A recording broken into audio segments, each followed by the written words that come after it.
penyebaran flora dan fauna di Indonesia. Nah, sebelumnya apakah anak-anak mengetahui ini adalah gambar hewan apa? Orang hutan. Akan tetapi, dua jenis ini berasal dari wilayah yang berbeda. Yang sebelah kiri yaitu orang hutan Sumatera dan sebelah kanan adalah orang hutan Kalimantan. Nah, kenapa dua hewan ini memiliki persamaan akan tetapi perbedaan wilayah? Nah, kali ini kita akan membahas tentang penyebaran flora dan fauna.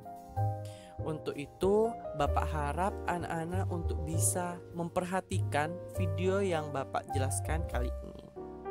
Nah, Indonesia dijuluki sebagai negara biodiversitas dan menempati peringkat ketiga di dunia.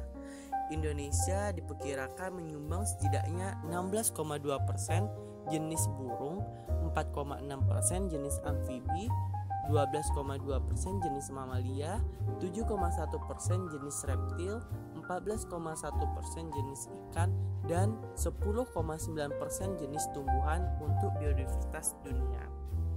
Nah, biodiversitas di Indonesia didukung oleh letak geografis dan iklim tropis sehingga menjadi habitat yang ideal. Letak geografis tersebut menyebabkan biodiversitas di Indonesia mendapat pengaruh dari benua Asia dan benua Australia. Oleh karena itu, kita bisa melihat perbedaan-perbedaan hewan yang ada di Sumatera, Kalimantan, Sulawesi, dan juga Papua. Nah, menurut Alfred Russel Wallace, merupakan ilmuwan dari Inggris yang melakukan perjalanan di Nusantara pada pertengahan abad 19. Kisah perjalanannya serta penemuannya akan fauna di Nusantara dijabarkan dalam bukunya. Nah, hasil penemuannya membentuk sebuah teori mengenai garis khayal yang menjadi batas geografi antara Asia dan Australia yang dinamakan dengan garis Wallace. Garis ini dimulai dari Selat Lombok yang ditarik menuju ke utara lewat Selat Makassar dan kemudian membelok ke Laut Sulawesi, akhirnya ke Samudra Pasifik melewati celah antara Mindanao, Filipina, dan Kepulauan Singgihe. Pembagiannya adalah sebelah barat mendapat pengaruh dari Asia dan sebelah timur mendapat pengaruh dari Australia. Nah, pada tahun 1904 Pelsener mengusulkan teori lain dengan persebaran fauna di Indonesia dengan menggunakan teori Max Weber. Garis Weber merupakan garis khayal hasil dari ekspedisi Sibolga berdasarkan kedalaman laut sebagai pembagi antara persebaran fauna di Asia dan Australia. Hasilnya menunjukkan bahwa sebelah barat garis Weber secara lebih dari 50% mendapat pengaruh dari fauna Asia, sedangkan sebelah timur lebih dari 50% mendapat pengaruh dari Australia.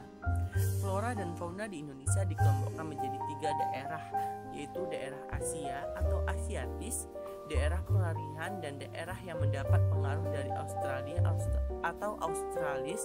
Antara Asiatis dengan peralihan dibatasi garis Wallace, sedangkan antara peralihan dengan Australis dipisahkan dengan garis Weber. Jadi anak-anak bisa melihat gambar di dalam PPT ini ada pembagian dari garis Wallace, garis Weber, terus ini ada pembagiannya.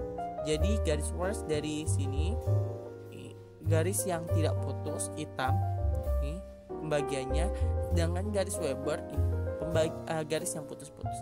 Jadi pembagian antara 50% sebelah barat itu pengaruh dari Asia dan 50% lebih sebelah timur pengaruh dari benua Australia. Nah, ini yang sudah saya jelaskan tadi. Flora dan fauna di Indonesia dikelompokkan menjadi 3 daerah, Asiatis, peralihan, dan Australis. Nah, persebaran flora begitu pula fauna di Indonesia menjadi dalam 3 wilayah, yaitu flora daratan Sunda,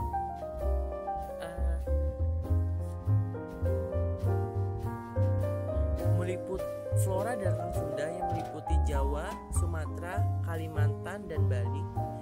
Flora di pulau-pulau tersebut berada di bawah pengaruh flora Asia karena ciri-cirinya mirip dengan ciri-ciri flora benua Asia. Disebut juga flora asiatis yang didominasi oleh jenis tumbuhan berhabitus pohon atau suku Dipterocarpaceae. Nah, sedangkan flora datan Sakul yang meliputi Papua dan pulau-pulau kecil di sekitarnya. Flora di pulau-pulau tersebut berada di bawah pengaruh benua Australia. Biasa disebut flora australis yang didominasi oleh jenis-jenis tumbuhan berhabitus pohon dari suku Araucariaceae dan Mitraceae. Nah, sedangkan flora dari peralihan atau daerah Wales itu yang meliputi Sulawesi, Maluku, dan Nusa Tenggara yang berada di bawah pengaruh benua Asia dan Australia, yang mana jenis tumbuhan berhabitus pokoknya didominasi oleh jenis dari suku Araucariaceae, Myrtaceae, dan Verbanaceae. Dalam dunia tumbuhan, flora di bawah di wilayah Indonesia merupakan bagian dari flora Malasina. Nah, ditinjau dari wilayah biografi, setidaknya terdapat 7 wilayah biografi utama di Indonesia yang menjadi wilayah penyebaran berbagai spesies tumbuhan, yaitu Sumatera, Jawa, dan Bali.